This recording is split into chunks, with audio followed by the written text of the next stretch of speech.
चलिए दोस्तों बात करते हैं सीखो नए क्वेश्चन के बारे में। इस क्वेश्चन में एग्जामिनर ने कहा इफ एक्स प्लस का 1 में x is equal to 3 then x का 8 प्लस में 1 में एक्स का 8 इज इक्वल, यानी इसको सॉल्व कीजिए और बताइए कि इसका राइट आंसर क्या है। तो इसका अगर आपको डायरेक्ट आंसर निकालना है तो 3 का स्क्वायर कीजिए, कितना है आपका 9, माइनस का 2 कर दीजिए आपका आएगा 7। फिर इसका स्क्वायर कर दीजिए 49, माइनस का 2 कर दीजिए आपका 47। फिर इस 47 का स्क्वायर कर दीजिए, यानी कि 47 इंटू में 47, तो ये हो जाएगा 7 7 49, 4 चौक 16, 7 चौक 28, 28 दूनी 56। ये हो जाएगा आपका 9 0 और ये 6 6 12 और 2, और इसमें से माइनस कर दीजिए 2 2 2 0 7। ये इस क्वेश्चन का करेक्ट आंसर होगा, यानी कि ऑप्शन सी होगा। अब ये किया कैसे डायरेक्ट, चलिए आइए इसके बारे में भी एक बार समझते हैं। देखिए मुझे मालूम है कि x प्लस का 1 में x इजकल टू में कितना होगा, मेरे पास में आपका 3 दे रखा है। अगर मैं इसका स्क्वायर करूं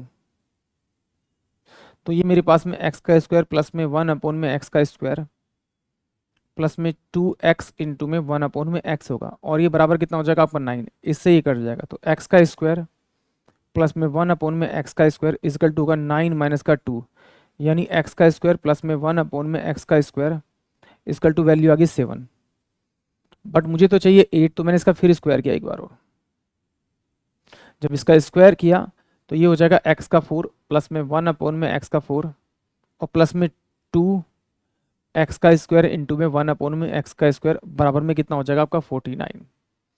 इस एक्स से स्क्वायर कट जाएगा, तो एक्स का 4 प्लस का 1 में एक्स का 4, ये मेरे पास बचेगा 2 को उधर भेजेंगे तो 47। फिर मैंने क्या किया, दोनों तरफ स्क्वायरिंग बोथ साइड किया अगेन, तो ये एक्स का कितना हो जाएगा आपका 8 प्लस का 1 में एक्स की पावर कितना हो जाएगा 8 और प्लस में 2 एक्स का 4 इंटू में 1 में एक्स का 4 बराबर में 47 इंटू में 47, तो कितना का 49 16 28 56, तो ये कितना हो जाएगा आपका 9 0 और ये कितना हो जाएगा 2 और 2 2 2 0 और 9। इससे ये कट जाएगा, इस वाली वैल्यू को इधर भेजेंगे तो x की 8 प्लस का 1 में x की 8 बराबर में क्या होगा आपका 2 2 0 9 और माइनस का 2, तो हो जाएगा 2 2 0 7। इस क्वेश्चन का करेक्ट आंसर आएगा। या तो आप इसे इतना लंबा कर लीजिए, नहीं तो सिंपल सी बात है, आप यहाँ पे ओरली कीजिए। इसका स्क्वायर करेंगे तो कितना आएगा आपका 9, माइनस 2 कर दीजिए तो इसका मतलब कितना आएगा आपका ये 7। फिर 7 का स्क्वायर कीजिए तो ये आएगा 49, माइनस 2 कर दीजिए आपका 47, और 47 का स्क्वायर करेंगे तो 2 2 0 9 आएगा, और फिर माइनस 2 कर दीजिए तो 2 2 0 7 आएगा। यानी कि इस क्वेश्चन का करेक्ट आंसर होगा ऑप्शन सी। मैंने कुछ नहीं किया, जस्ट इन्हीं स्टेप्स को कम किया, क्योंकि मुझे पता है कि अगर मैं ए दे रखा है और ए की पावर अगर मैं 2 करूंगा तो ये मेरे पास में ए होता है, या फिर इसको मैं ऐसे लिखता हूँ ए इंटू में ए, 2 बार मल्टीप्लाई किया तो ए की पावर 1 इंटू में ए की पावर 1, सॉरी ए की पावर, तो ये बराबर क्या होगा, पावर ए मेरे पास में ऐड हो जाएंगी, तो इसका मतलब ए की पावर 2 हो जाएगा।